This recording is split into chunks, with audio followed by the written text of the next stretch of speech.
Can you see me, Rob? Not yet. Let me see. Am I on? Did I? Okay. Hold on. I can't see you yet.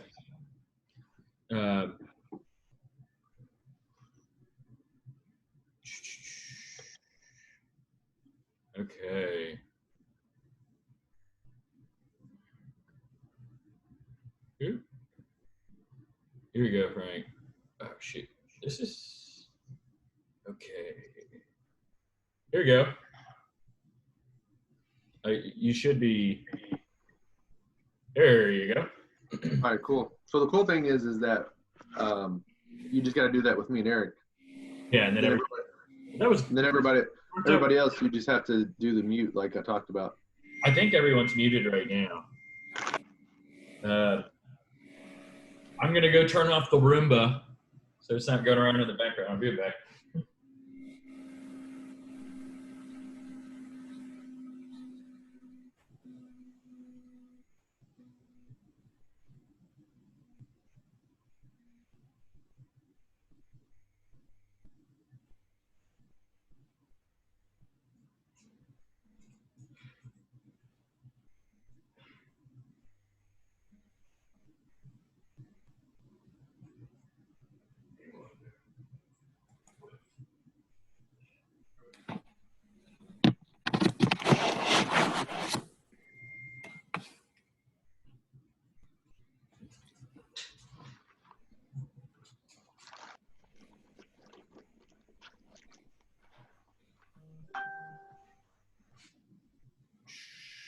Oh, hey, that's cool. I can make it so Eric can record it on his end, so he can have his own video. I don't have to worry about it. Cool. Oh, gosh. Mailman, I think. Nope. Phantom Bark.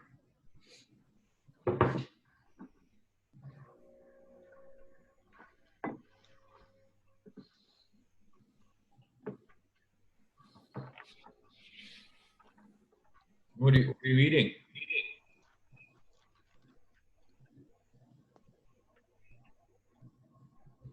Can you see it? Oh, nice. Right? Very healthy. You need to get a little bit of sweet, too. Hey, the way I look at it is I'm going to be in the house for the next month and a half maybe, so I got to eat healthy. If not, I'll be... Actually, I've been thinking about that. I wonder... I'm going to wait real quick.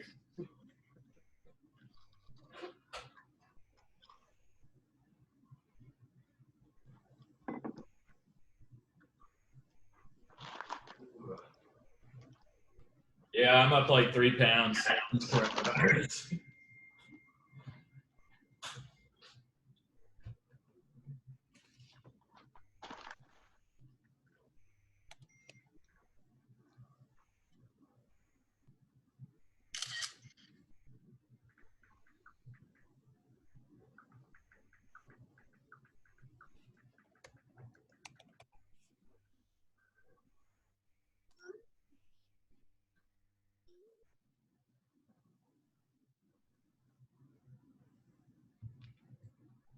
You know, I'm supposed to...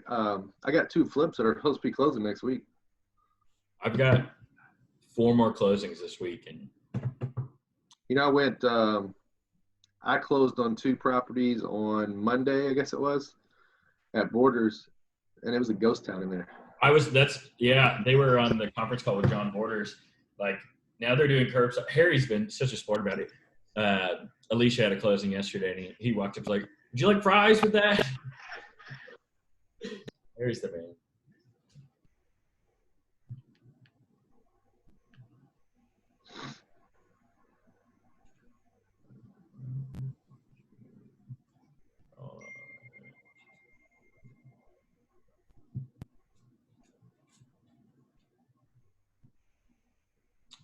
Yeah.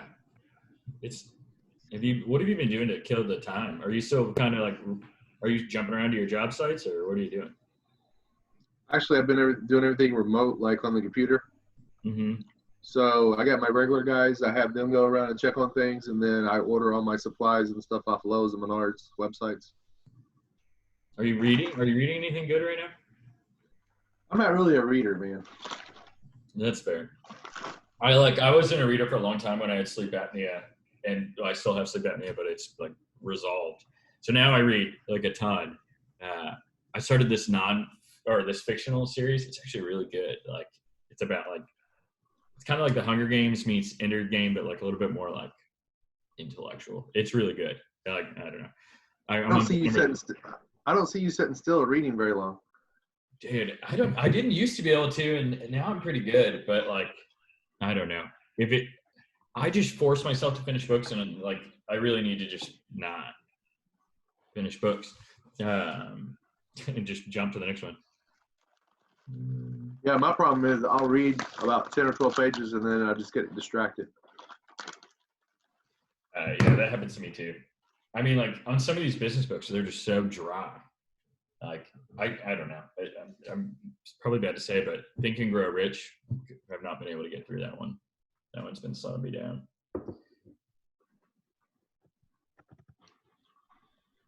I don't know. I'm staying busy.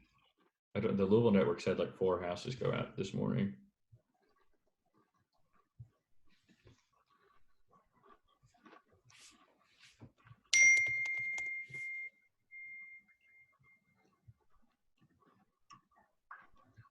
There'll be a lot of people that will try to contact you, say they don't know how to use Zoom. People should contact Eric George, because Eric George is like, oh, Eric's here. Hold on. You're talking about me. There you go. He said you're the technology whiz. So yeah, it was like, Eric, you just need to talk to Eric if you have questions.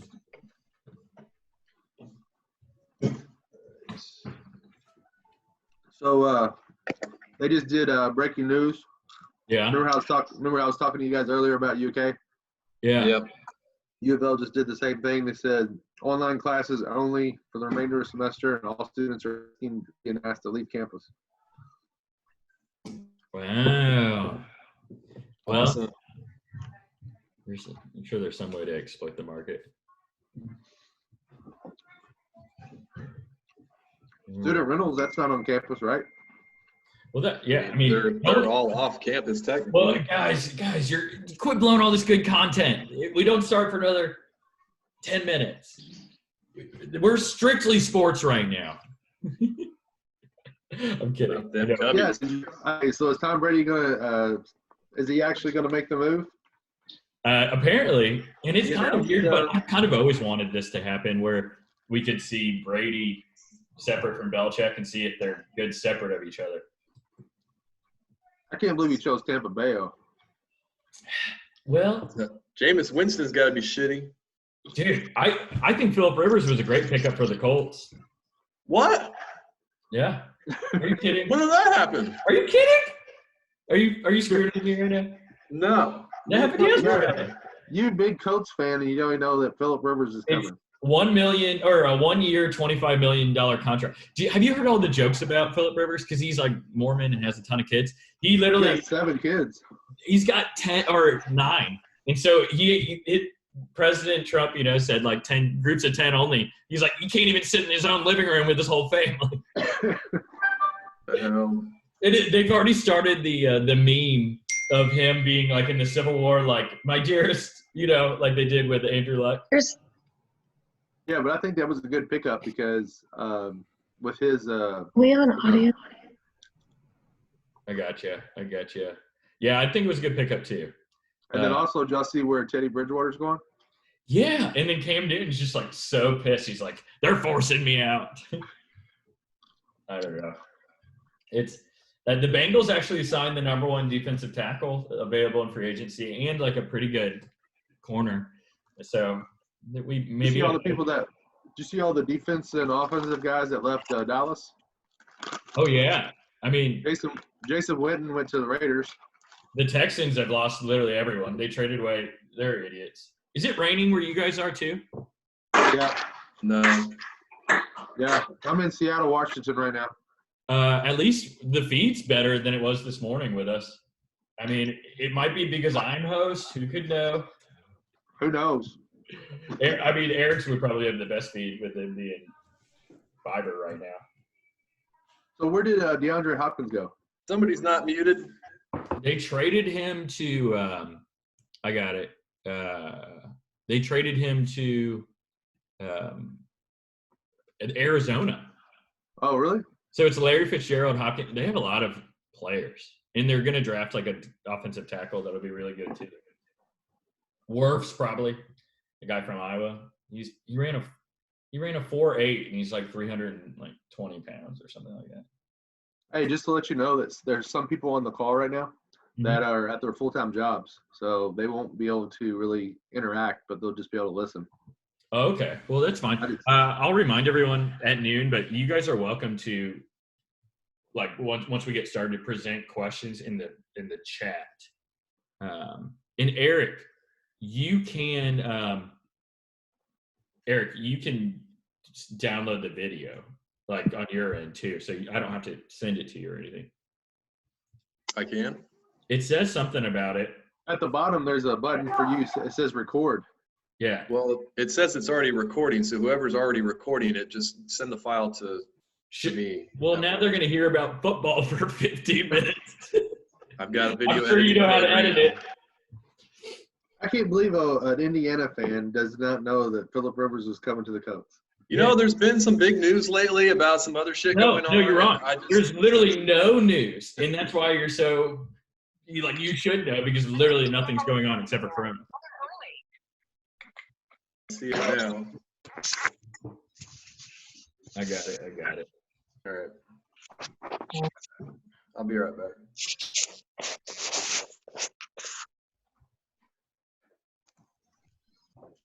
Isn't it crazy how much these guys are getting paid to sign 1 year, $25 million contracts? That's great. Well, he's got 10 kids to feed, or 9 kids to feed. Like, he's fielding his own team. Yeah, no. Well, Bridgewater, he even got 3 years for like $60 million, I think. I know, and he hasn't even played a full season.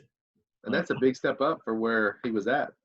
It's interesting though that, like, Bridgewater is, a more, like, is very similar to Cam Newton. I wonder where Cam Newton's gonna end up. Jameis. I mean, like, and then people think that Andy Dalton could end up with the Patriots. Really? I think he could win a Super Bowl with the Patriots. Belichick's like the man. Some people are talking that you know how the Patriots always take these like players that have problems. Yeah. They're thinking about taking maybe Cam Newton. Dude, Cam Newton, that's the weirdest pairing I could imagine, because I was Nick Foles and Dalton I could imagine. But dude, I wouldn't mind seeing Cam Newton. That'd be a totally different offense. I'll be right back. I'm gonna grab some more coffee.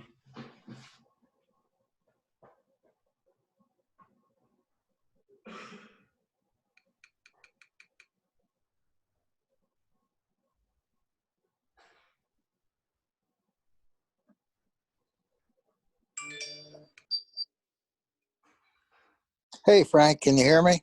Jim Gardner here. Hey, Jim, how are you? I'm fine. It's my first time on this Zoom, so as normal, I don't know what I'm doing. But Well, you're doing good so far. I can hear you. that's good. I hang with you guys. Be good to hear what's going on. I mean, there's a lot of bad stuff out there for a landlord nowadays. If you have any questions, feel free to either unmute yourself when Rob asks to, or there's a button at the bottom. Are you on the phone or the computer? On the iPhone. Okay. So what you'll have to do is just basically, when you have a question for Rob, you can just unmute yourself, and then you can do that way. Or Okay. yeah, they should have the chat offering as well. On the iPhone? Yeah, It says share content. I don't know what that means. I got the mute. It says start video, and I don't want you guys to see my face. It's all right. I'm going through and muting everybody right now just so we don't get feedback. So, Jim, we're going to get started in 3 minutes. Okay. Oh, Eric. Hello. Fixing my hat here. This is kind of tough going through and muting everybody. I guess I can. if I mute all, and then I guess that's the smart move, is then I'll just, take care of yourself. There we go. Now I'll unmute you guys. I should have waited to do this. Okay.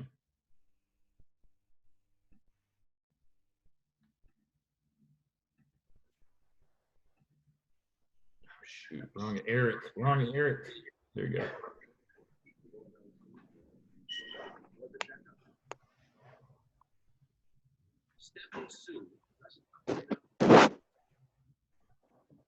Oh, Ooh. you got more people. Okay, I got it. Oh, It's Karen. all right. I think we're good.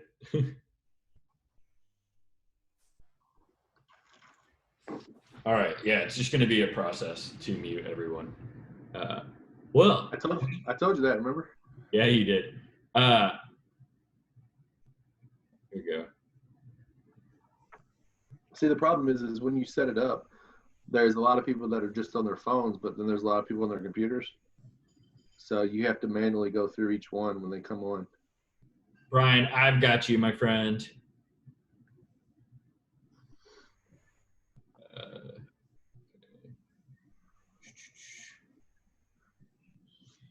Here you go, Brian. You're good to go, Brian.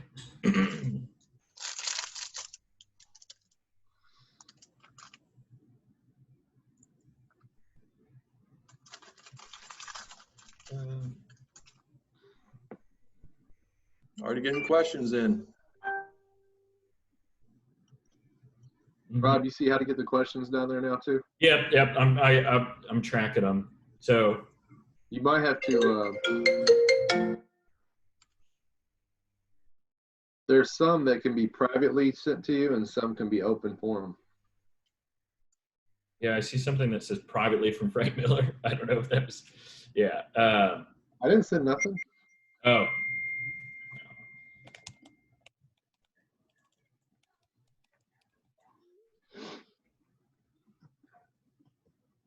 Okay. All right. Well, it's 12 o'clock. Guys, thank you for joining us. Of course, this is all very interesting and new and, kind of crazy. But we're confident things are going to get back to the new norm whenever the new norm hits. But first, we have Frank Miller. He's former president of Korea.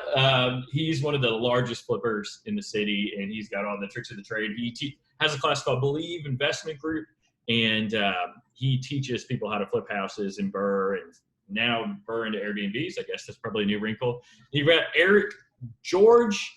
Eric is also a former president of Korea. He has the Building and Performance Group, which is home energy ratings for new builds and energy audits on existing properties. Eric has self-storage. He does some Indiana stuff. Big IU fan, big Colts fan, but doesn't know anything about Phillip Rivers. So the idea today is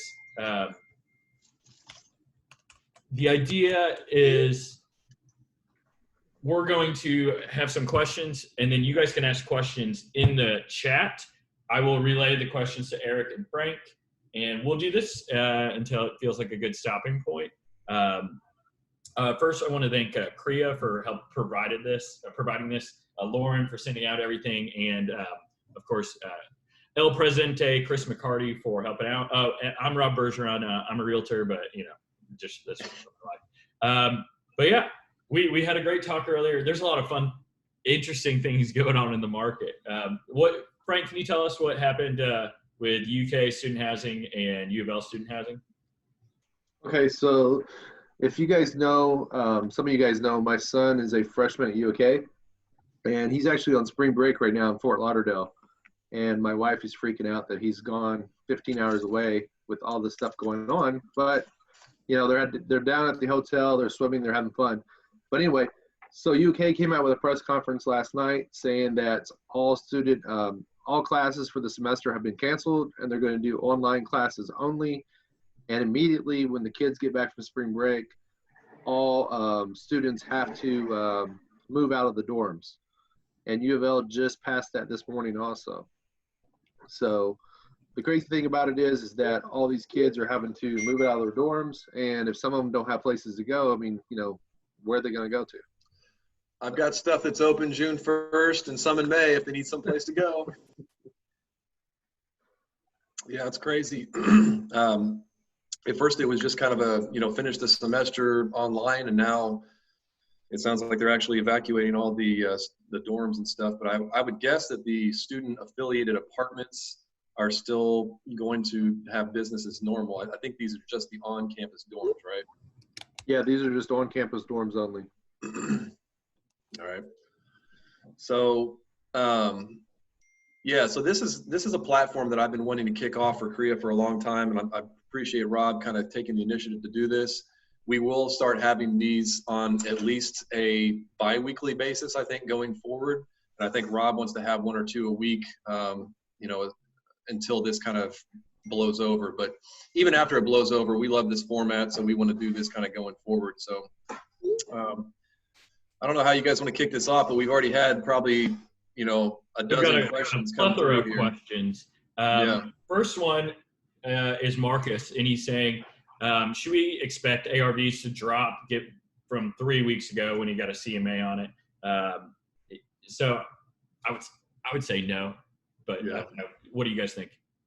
I would agree. I don't think, unless you have lower comps to compare it to, why would they drop? Mm-hmm. Yeah, that's what appraisers are still going to use the same CMAs. And we still have low interest rates. We're still going into busy season. What do you think, Frank? Lower ARVs? Probably not at this time. The only reason being is because, like, for instance, I talked to you earlier, Rob, about this, but I have 2 flips that are closing next week, and they're still at the top of the market pricing. So I don't see anything in the foreseeable future dropping ARVs, but I will tell you that the market has slowed down just a little bit, not a lot, but there are some people that are just in basically fear and uncertainty of what's going to happen. So that's kind of like where I'd say probably in the next 2 to 3 weeks, there's going to be kind of a slowdown a little bit in the most recent news. Yeah, I think we're fine. Okay, so Eric, this is a question for you. And Frank, obviously you'll be answered too. What is the story on rental houses and offsetting rent if need be? Well, I think we talked about this a little bit earlier, and there's, if people are losing their jobs and they're not able to pay rent, I think the decent thing to do as a human being would be to give a little bit of leeway here, especially if your bank is also willing to, give you a little bit of leeway on paying late or deferring payments to a later time or whatever.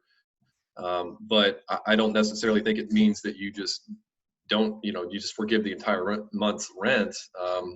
Work with your tenants, I think is the right thing to do. And if there's any job openings that you can post, like I know Amazon's hiring a lot, and probably FedEx and UPS as well. Yeah. So any of that kind of stuff, that's kind of the approach that I would take. We've already had a couple of people kind of reach out and just say, hey, I might be late this month or whatever, but yeah, we're waiving late fees basically this month and probably next month. If people need to pay late, that's fine. I just don't want people to get the idea that they can just not pay at all because of this situation. We need to be gracious, and we need to do what we can to help them out. But unless the bank is just completely forgiving mortgage payments, there's still fixed expenses. Bills to be paid, yeah. On a side note, Frank, Eric, the Zoom just notified us that we have longer than the 40 minutes there. Awesome. So we're good to go on that. So we're almost at the limit too. We're at 95 participants. Yeah. So kind of to jump in there with Eric. So I don't know if some of you other people out there that's on the call have got these emails, but I've received emails from some of my banks that I have mortgages with. Mm-hmm. And for business customers, they're actually what they're doing is they're for the next 3 months, they're allowing you to pay principal payments only instead of interest to try to get you through the process. And then also too, for homeowners, if you're a homeowner, they're giving you 3 months of basically for, where you don't have to pay the mortgage for 3 months, but they're going to add it on at the end of your loan. So the cool thing about that is if you're a business customer and you have rentals, if they're only going to make you pay the principal, what we've thought about doing on our side of things about the rental properties is sending a letter out to all of our clients, basically giving them the uncertainty of what's going on, but then also too giving them the option to either maybe this month avoid any late fees, but then next month coming up, if they have any kind of distress from what's going on, to send us some type of proof, and then we would be willing to cut half of the rent for just that 1 month only. That's kind of what we're looking to do on our side. Eric had another good idea too about just cutting back on just the cash flow, like maybe lowering rent to whatever you're paying and then letting them make up the cash flow. Or maybe it was Luke Neubauer said that. Was it you, Eric? No, that wasn't me. Okay. It was Luke Neubauer, which Luke is so nice. Okay, so question non-corona related from Jeannie Bryant. Jeannie has asked, what are you doing? Okay, I'm just repeating what she said. How do you process rental applications from Spanish people for rent if they only have ITIN? How do you run their credit report? Have you guys had any experience with that? I've personally never had to deal with that because we primarily do college rentals, and most of them speak English good enough. So I'll let Frank field that one. So most of my clients are from all different aspects of everywhere. So we have probably about somewhere between 5 and 7 different clients that are Spanish speaking. But the issue with some of those are, and just throwing it out there, some of them are illegals. And, so whenever we do any kind of application process, when we try to do a background check or something, nothing pops up. So I've not had any of that experience. So, but I will tell you this, that some of our Spanish speaking tenants are some of our best tenants that we've had. They pay cash every month, they pay on time. And those would be probably the ones that in this uncertainty that's going on right now are probably going to be the ones that will be able to pay more than let's just say a regular American tenant that has a 9-to-5 job. So that's kind of what we're dealing with. But I've never had kind of that issue. But I'm sorry I couldn't answer that question. I'd throw something else out there. I mean, sometimes specifically with students, they hardly ever have any credit established. And so we always require a co-signer for the most part. I mean, there's certain situations, but if they have another family member that could co-sign who is, that does have good credit, you might reach out and do that, or you might ask for, first and last month's rent up front if you're a little bit unsure about the person. But just do a little bit more due diligence. If you can't find a credit rating, or if you don't think that they have any credit established, I would just spend a little bit more time, calling references and things like that, and past landlords.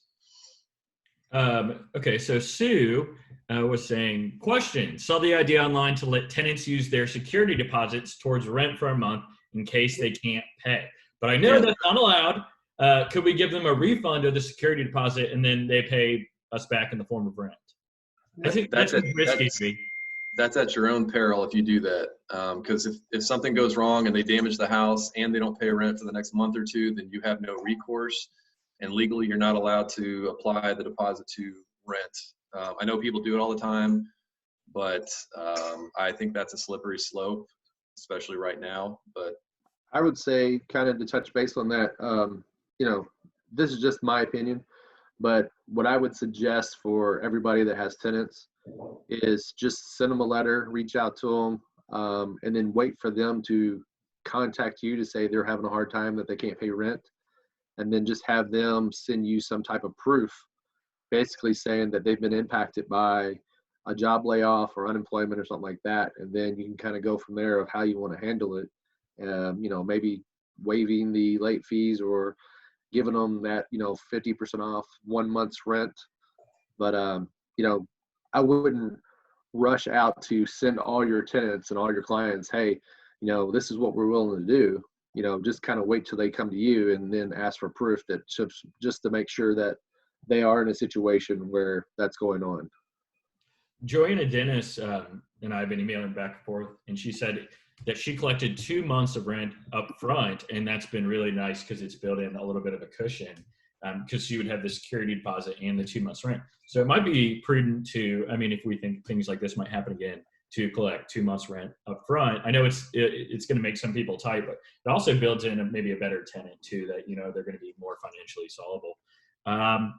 Okay. Let's see. I'm going through questions for you guys.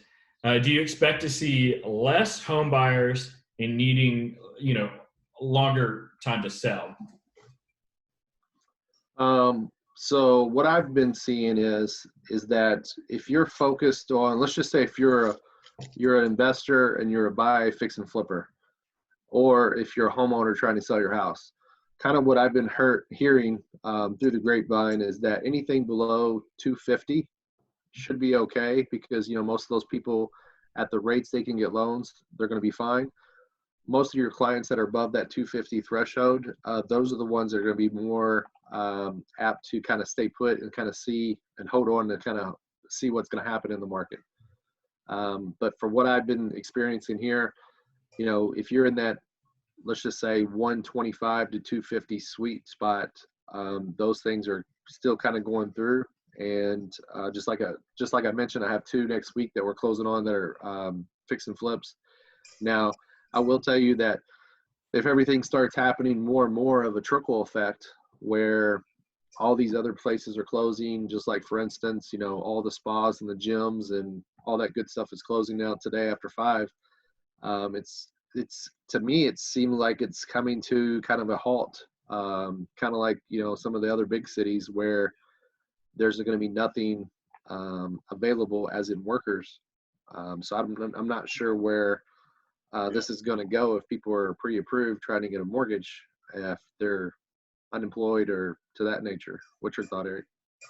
Well, and Christina's sitting over here listening as well, but she just said, you know, you may end up getting a lot of pent up demand from people just sitting in their houses for the next month or two. Conversely, you have people sitting in their houses trying to find something to do, so they may be looking for their next house and requesting showings. I don't know, you know, Rob, how's your office been, you know, the last week or two with requested showings and closing? Because I've kind of heard from a couple other brokers that it's more or less business as usual right now. Mm-hmm. Yeah, I think it is business as usual. I've got 5 closings this week. They're all closing. My out-of-towners, my California investors, they're still buying quite a bit. So I'm writing about 2 or 3 offers. But what we're doing is we're lowballing and trying to create some of these properties, making them into BRRRRs that weren't necessarily BRRRRs to begin with. And they're trying to take advantage of the low interest rates. So, I mean, if you go on the MLS, you should be able to find 4 to 6 BRRRRs. But I think it's interesting. Luke Neubauer and I were talking last night. And you have all these people, like, I think like your people that are like waiters and whatnot, like they're probably freaking out and like, man, not a great time to buy a house because I'll default on my mortgage. But then you have all these people that are sitting in apartment complexes and thinking, man, like I'd rather be in my own personal space, separated from all like these other people. And I think you're going to get more to demand from those people that are like, man, it feels weird being, you know, stuck, quarantined around all these other people. So it's all really interesting. Joe Worth, I don't think buyers will decline, for the record. Okay, I don't know. It just says iPhone for this person, but there's bought a flip last week. Would you complete and close quickly or hold on to your cash and wait and see? I might need my cash to pay expenses moving forward. So I'll take that one real fast. So I'll tell you what I have going on right now. So we bought a new personal house to live in. And we've got money set aside to fix the house up, and we're finishing the basement out and the upstairs to the way we like it. But right now I've kind of held off on finishing the basement just to make sure some of that cash is set aside just in case something else comes up. So on your flip, not because of fear, it's to be able to buy, right? Yes. So the thing about it is you know, with your flip, I'm not sure if you have long-term financing, whoever asked the question or what it is, but if it was me, I would try to get it done as fast as possible and get it on the market as fast as possible on your flip part of it, just because, you know, Rob can check this, but there's only like 2,500 active listings in this area. But, the crazy thing is if you can get your house fixed up and listed as fast as possible. So like, for instance, we just did one, we just finished and we just got it staged. And someone just texted me actually this morning just asking if we had any offers as of yet. So, I mean, the market is still out there, but just be mindful. Don't let the fear set in like everybody else is doing around the country.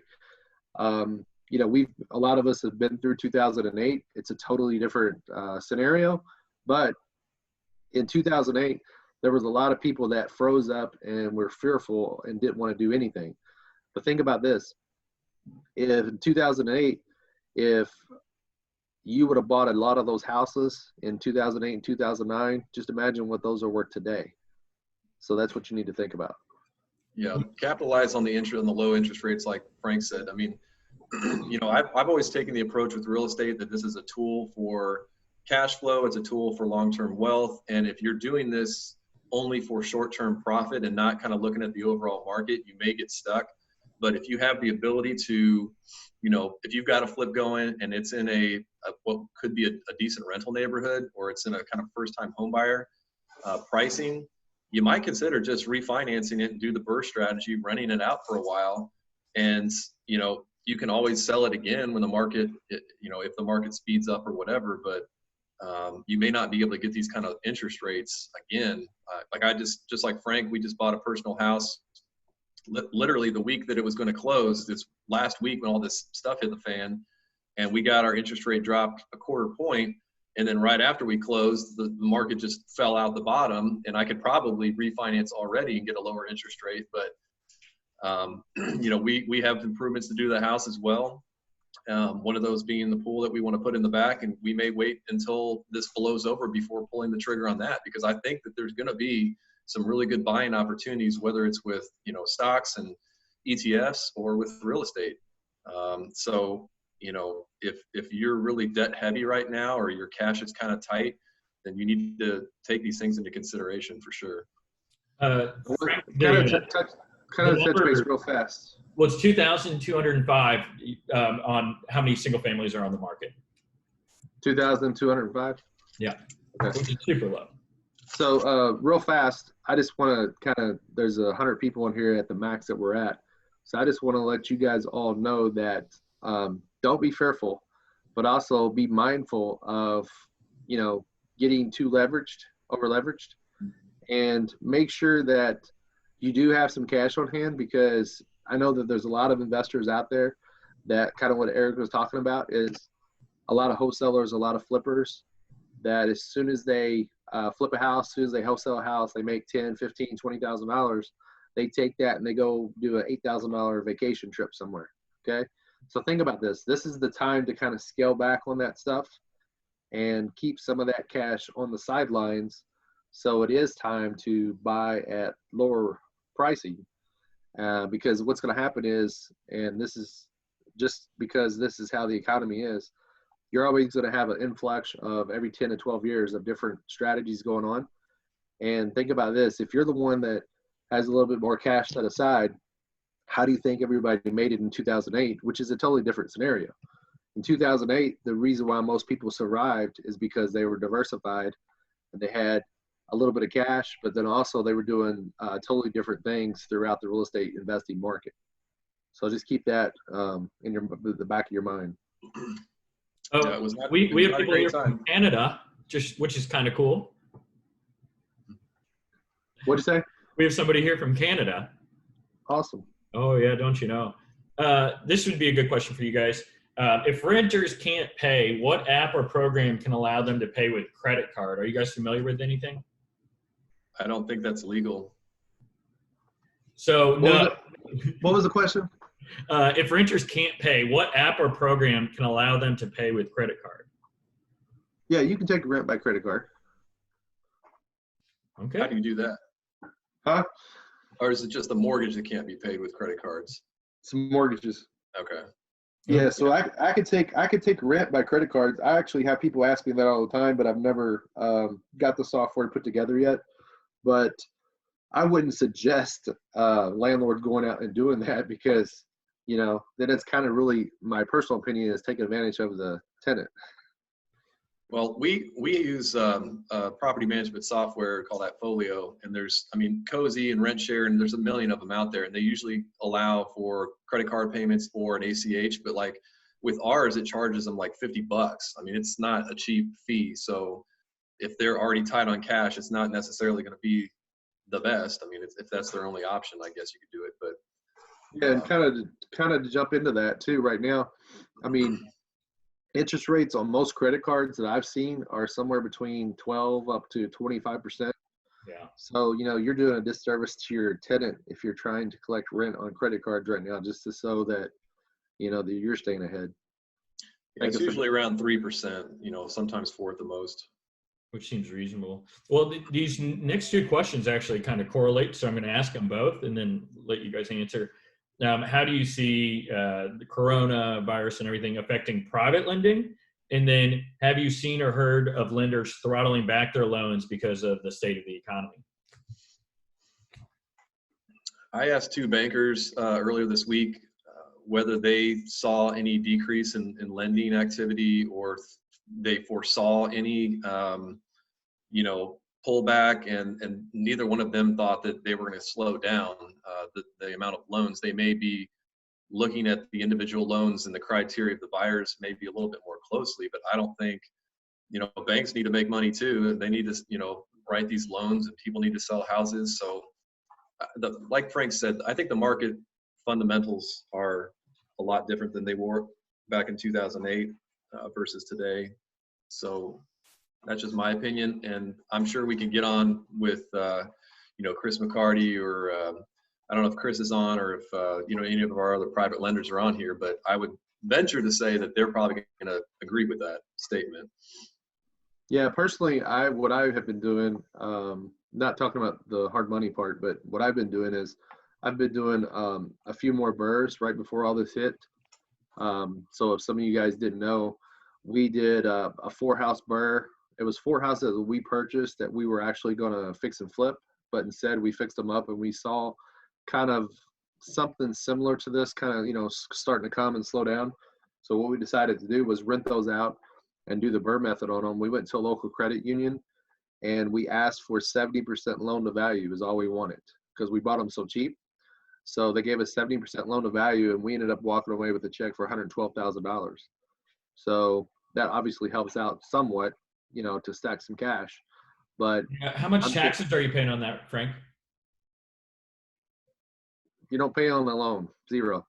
Mm-hmm. So, and somebody's gonna be negative and be like, well, I can't believe you cashed out of those. But think about this: I cashed out at 70%.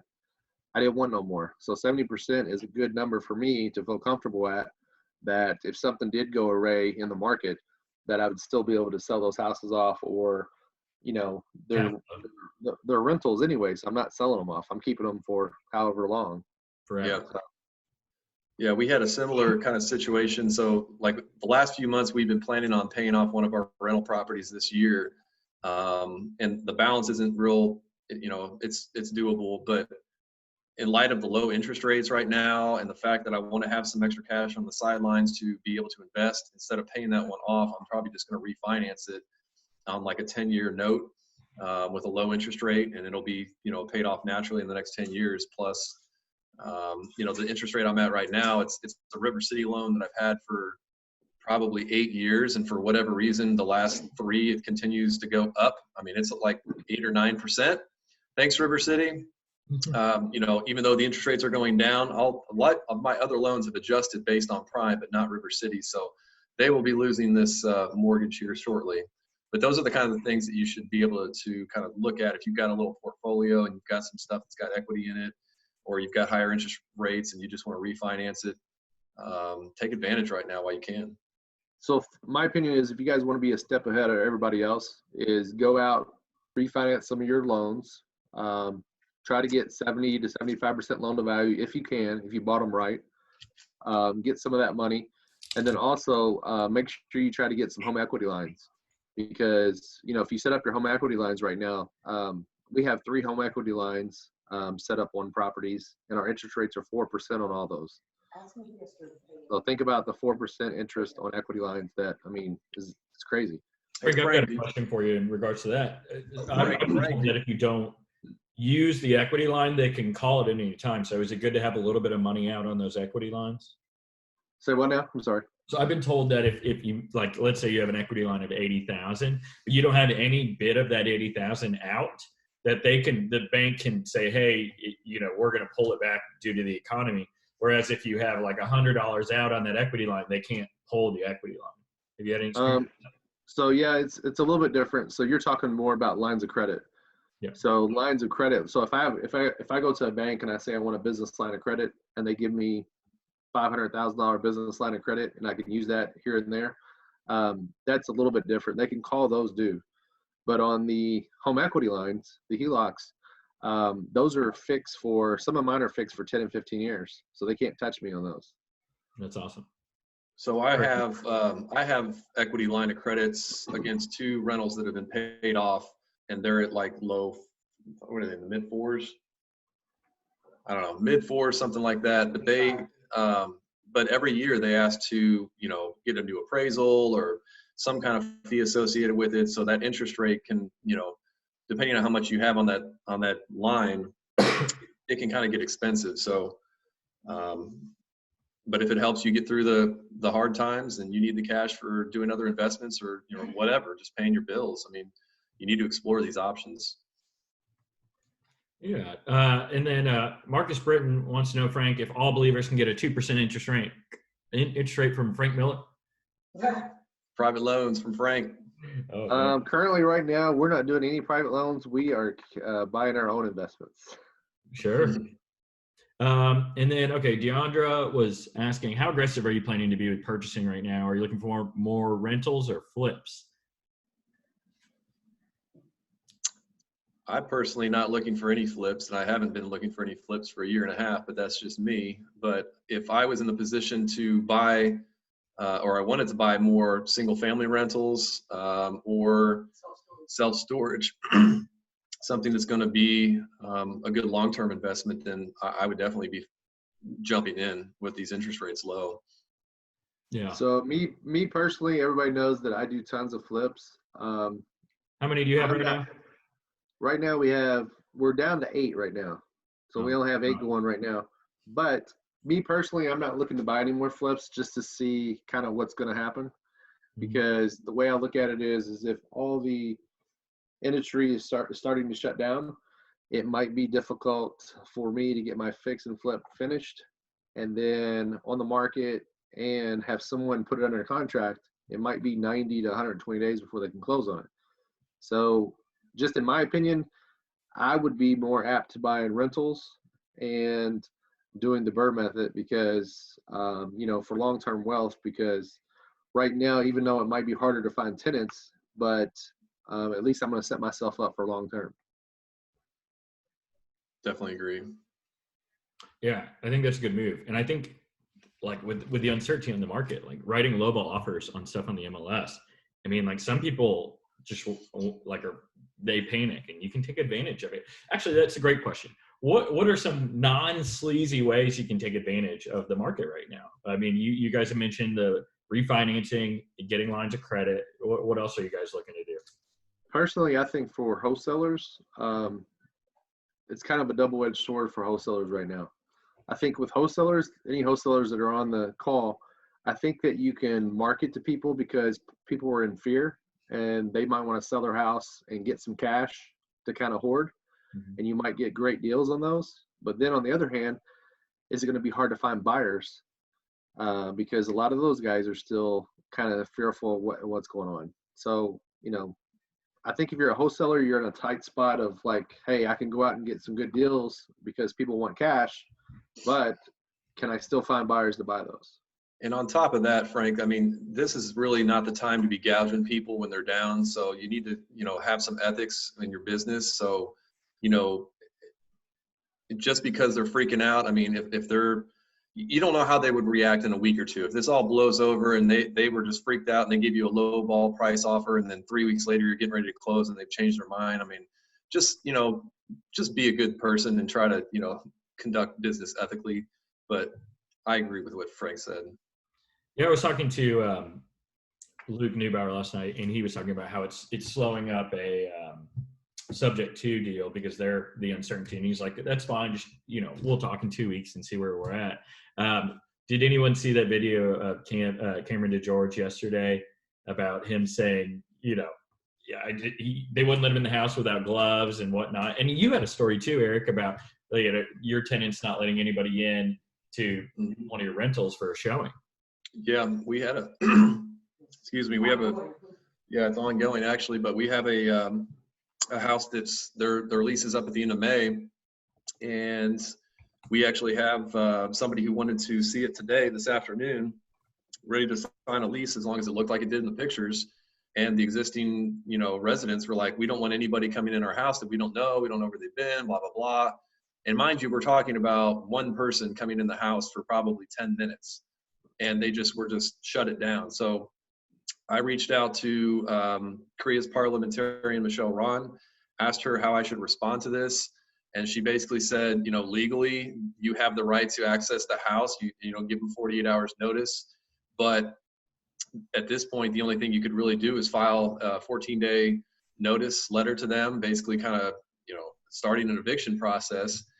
And she's like, I don't recommend that you do that because it's not going to look well, on your side of things if this actually goes before a judge. And furthermore, it's going to take 60 days to get to that point before it even goes in front of the judge, and the lease will be up and they're not going to rule in your favor. So unfortunately, we just kind of have to deal with it. One thing that we do with our rental properties that I definitely recommend other people do that kind of helps with this situation is get Matterport, those 3D scans done of your rental properties. So you can just say, here's the link. I mean, literally this was scanned last year, whatever. The house looks exactly the same. You can do a virtual walkthrough.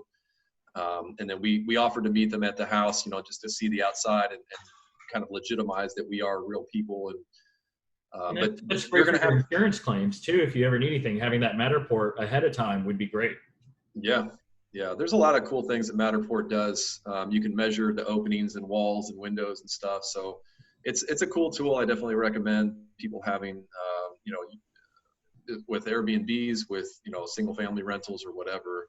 So hopefully that helps. Okay, so I can't verify anything, while we're on this call, but I think it was Jeannie Bryant said that Trump is suspending all home foreclosures and evictions across the country currently. So if that's true, that adds some wrinkles into things, but I mean, it's already been done locally, so it shouldn't affect us too much. Hey, Eric, people are asking, you were just talking about Matterport. They want to know how to spell that. Matterport.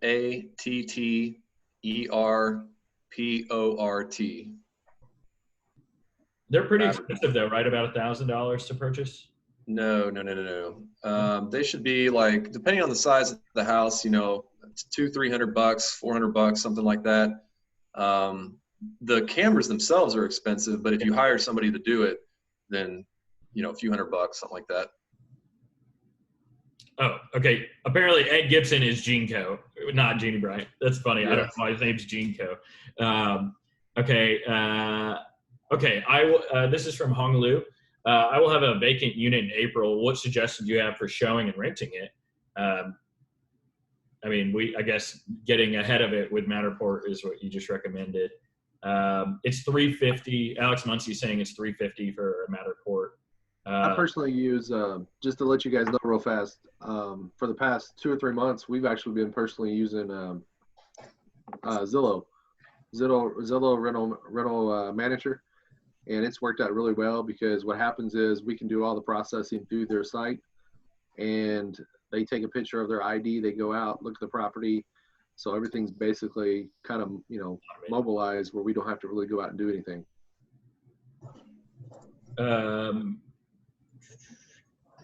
Okay. Sue, I don't think they're going to, if they're not willing to let a tenant in, I don't think they're going to be willing to let virtual tour right now in that rental house of yours, Eric. It still requires somebody going in the house and doing the scan. And you want to do it from the house. Yeah. You want to scan it when it's like, staged, show ready, empty or whatever.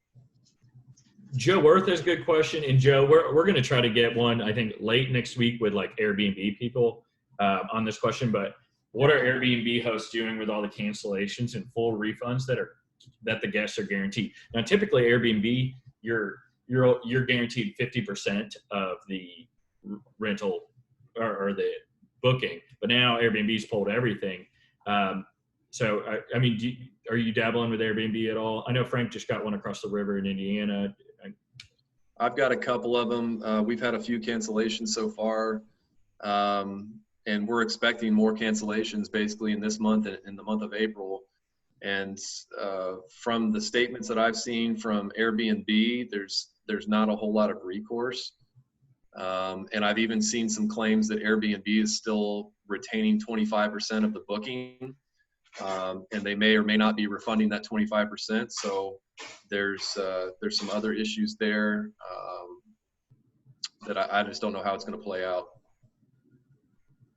But yeah, I will tell you. Go ahead, Eric.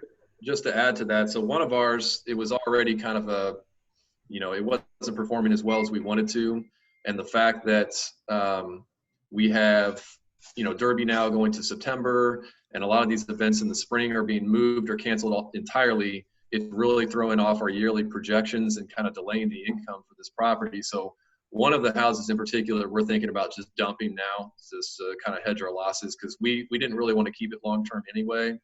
And if this year is going to be just bleeding us out every month, then we may just go ahead and get rid of it.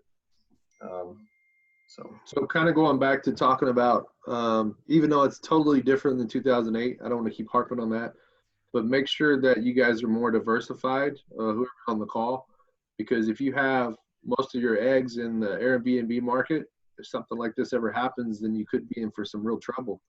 So just make sure that, you guys have a few rental properties, you have a few Airbnbs, you're doing maybe a couple wholesale deals, you do some assignment of contracts, and maybe you have a couple fix and flips going, just so that way there's some type of income coming in since you're self-employed and you're in the real estate investing game. Because I know a lot of people back in the day that were not diversified, and they were all doing just one thing, and then they're not in that real estate investing business no more. So just make sure, I'm not trying to scare any of you guys, but I only have 2 Airbnbs and I ain't really started on them yet. They're being fixed up, but I'm just super glad that I don't have a lot more considering what's going on here in the economy because of all the cancellations that are going on here locally. Yeah, the one thing to consider too is make sure you track how many people have canceled, because you might be able to claim this on as a loss on your taxes for, like, if you were supposed to make 40,000, you should be able to claim that if you have a good CPA. So I would definitely make sure you track everything. Have you guys heard of any changes with the government subsidy programs like Section 8 or anything? I haven't heard of anything on my end. No, Not yet. Not yet, but I'm sure there will be. Just to comment on what Ed Gibson was saying, Trump did announce, I guess, this morning that the HUD is going to halt foreclosures and evictions until the end of April. So might create that bottleneck that we were talking about earlier. Yeah. So also too, if you guys, so just by business first related news just now, it says that all Ford plants and GE appliance parks are reducing manufacturing operations. So they're going to be closed certain times. Yep. Oh, Michael Forrest just said Section 8 is only conducting original inspections and not renewals. So it's, that's good. Hey, that might be a good thing now for Section 8 clients. Yeah. Well, I mean, they've been, with that audit, they've been getting blood out. Okay, so now Section 8, and then Beverly's saying Section 8 is not doing some inspections right now. They canceled one of ours. Tenant says they're going to reschedule later. So it might slow up Section 8, which is kind of ironic in and of itself. So the problem with that is if you have a lot of properties that are under Section 8 that are waiting for inspections, you could have a problem. Not on renewals, but on new ones, yeah. Okay. Yeah, it could have a problem. What other? Okay, and of course they're still paying. Yeah, Bev, they have to. They can't renege on that. Did we talk about anything cool in our own private meeting before that we should bring up now? Well, the talk about the diversification is a really important one, I think. And I've always tried to have multiple income streams. And when I started doing real estate, I kind of focused on the student rental market. And just so for anybody that's not, familiar with that niche, kids are always going to go to college. Kids' parents in general are always going to pay for their, rent. And I get co-signers basically for all my leases from everybody that's in the house for the most part. So even during the crash before, I was always able to rent the houses, and right now I'm not having any problem with it. So that's one way to kind of diversify, in an economy that, whether it's up or down, you're still probably going to be okay. Another is storage, and that's why I got into storage almost a year ago. So whether the economy goes down and people need to downsize and they put their stuff in storage, or the economy is doing great and people are just, buying more crap. Yeah. But but if you just have all of your houses are, either Section 8 or they're just traditional rentals, I mean, I think it's good to have, your eggs in a few different baskets. So just keep that in mind as this year kind of progresses. Yeah. Let's see. Philip asks, Frank, are you using Zillow Rental Manager to screen and collect all rents currently? Only for screening. We collect our own rents. Okay. And then Cheryl Spaniel is, I'm going to read this verbatim. We do not currently have a rent freeze, correct? I don't think we do currently. If our city does implement a rent freeze, what exactly does that mean? Tenants will never have to pay rent for the specified time period, or will they be based on a payment plan when this is over? So my suggestion on that is there's no rent freeze currently right now, but there might be something heading that way. Mm-hmm. So what I would do is if something like that got passed, then I would immediately contact your banks and just say, hey, this is what's going on. Is there any way we can hold off, kind of like just like the tenants are doing? Yep. And then Elber is asking, what banks do you guys recommend for HELOCs? Credit unions.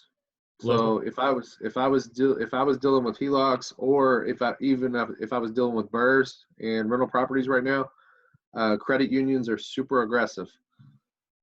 Yeah, Republic Banks, who I got mine with. I also know, I think Century Bank of Kentucky does those kind of loans, and like Frank said, credit unions. I'm sure some of our other CREA sponsors probably can chime in with that as well. Also, I'm the worst. I meant to say this in the very beginning. Everything Frank, Eric, and I are saying are strictly our own opinions. They're not necessarily the opinions of CREA. Just want to get that out there because, we're saying a lot of stuff and it might not all be accurate or true to everyone. So just want to say that. I think the cool thing about this Zoom call that we all came up with is that everybody is from different walks of life. Some people have been in real estate investing for 20 plus years. Some people have been in investing for just the recent, as early as 3 to 5 years or brand new.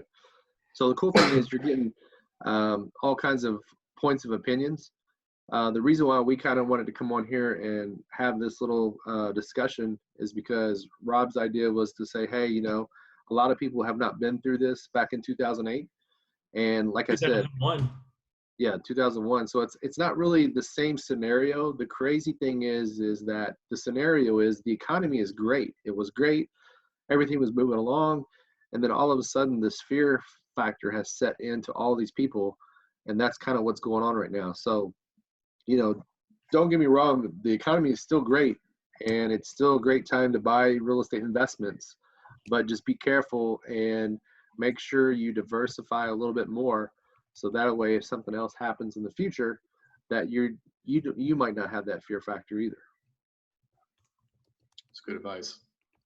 Yeah. So the goal is on Friday, we're going to have Jordan Pone from SurePoint Equity, and we're going to have Hampton Skurlock. They both have a financial background. We're going to have them Friday at noon. And then we're looking to have Harry Borders and Chris McCarty for like a State of the Union kind of feel thing on Monday. And that'll be at noon as well. And then we're looking to kind of target Airbnb. So we're going to try to bring on a few people there, a few wholesalers for another date. And then I want to do a doom and gloom one where we have Joe Burnett and Dennis Earhart come on and talk about how they're capitalizing on the market and whatnot. I have not talked to those two about it, but everyone else has already confirmed. So Hey, Rob. Yeah. Rob, some of the people that are on the call are out of state. What are they saying is happening in their areas? Somebody just said something about New York. Oh, yeah. Oh, man, they're killing it. Okay, let's see. Very rough times in New York, definitely in a hot spot. 30,000 restaurants and bars are all closed. And then he's seeing some of them already boarded it up. Wow. As they will not be able to weather this storm. Worst month in the stock market since 1987. We'll have another 2 weeks left, barring the economy suffers for another 2 months until COVID cases peak. Do you think that the real estate prices will fall in correlation with the market? Like I said, to answer the question just really directly and quickly, is that I think overall around the whole country or the United States, the real estate market, there's not much out there. So I'm not thinking it's going to take that big of a hit because of the volume and the inventory, and there's nothing out there. Just, especially here locally, and I've heard that from other states. So, I don't think it's going to be a direct hit on the real estate market itself, but I will think it will be a direct hit on a lot of the airlines, cruises, small businesses that are restaurants and things like that. I think those people could have some crazy futures here to come in the next year. Well, real estate's always been a safe haven, along with gold or whatever, but it's one of the main reasons why I was really attracted to real estate in the first place. It's something that I can, touch and feel, and I know where my money is, and it always appreciates for the most part. I think even if the market continues to go down, I don't think real estate prices are going to correlate directly necessarily, and they're definitely not going to fall as much as the stock market's going. And I think it may actually force more people to look into real estate as a long-term investment strategy. So, and that's why I said earlier, if you have some flips that may be in that kind of first-time home buyer, a good rental neighborhood, 150 or less, you may just want to hold on to it and turn it into a rental property. If all you've been doing is flipping. And Joe Worth brought up something important. Like the East Coast it's way more volatile and more like equity related things, and I'm sure those are kind of like scary right now. I mean, it'll bounce back just like the stock market. But here in Louisville, we're like a turtle, slow to rise, slow to fall. We're very cash flow dependent. I think our whole region's going to be in good shape with Northern Kentucky, Cincinnati, Dayton, Indianapolis, Lexington. I think we're all going to be fine. I think it is. Just to let you guys know, so story coming out of ABC News just 20 minutes ago. It says Trump holds a news briefing conference for U.S. and Canadian borders to close. Yeah. Yep. I think it's probably good to isolate. I mean, there's so much stuff to talk about. I don't know if we have time to get into. But yeah, support your local businesses. Chipotle delivers, obviously. And then Hung Lu saying Canada's very much the same. Cities kind of locked down. People are in fear mode. I don't know. Try not to digest too much of the coronavirus stuff. Like if you only saturate yourself with that, you're gonna get really scared. Going to the grocery store is kind of scary because everyone else is afraid, and so it's contagious. Try to just. I'll tell you, kind of talking about the corona thing now, since we haven't really talked about it that much. So like what Rob said, is don't kind of put all your mindset on that. Like for instance, if you're going to the grocery store, don't put your mindset where you're going to go in there and see all the empty shelves. Just go ahead and order online and just go pick it up. Okay. Have them come out and just deliver it. So that way you're not seeing all that activity that's going on, because the more and more of that you put into your mind and the fear, then, you're going to be set into that mode too of anxiety and be like, oh my gosh, what's going to happen next? So yes, all this stuff is happening. It's a trickle effect, but as long as you just stay safe, and like what I told you guys, that kind of what I'm doing in real estate is that you can do everything online. People don't realize that. So, if you're buying stuff from Lowe's, Home Depot, Menards, sit there, use your item numbers, click it, pay for it over the phone or over the computer online, have your guys go pick it up, and then let them continue, working for you out in the field. And then that way, everybody is still kind of moving along in this factor. Well, awesome, guys. We look forward to seeing you Friday. We will see you at noon. Like I said, Jordan Pone, Hampton Skurlock will be there. We'll keep the content coming. Great way to connect. Don't be a stranger. We're all here to talk and chat. It's all fun. You can do this in smaller groups. It doesn't have to be isolated to just this event. And there will be a recording of this. So I know we were tapped out at a lot of it for 100 people. So Eric George will have a link up somewhere in some world. Anyway, but thanks again, guys. It was a pleasure, and we'll see you soon. One last thing, Rob. So anybody that was not able to get on this live, we are going to post this on Kriya's YouTube page so you can watch it again later, and feel free to share with your friends.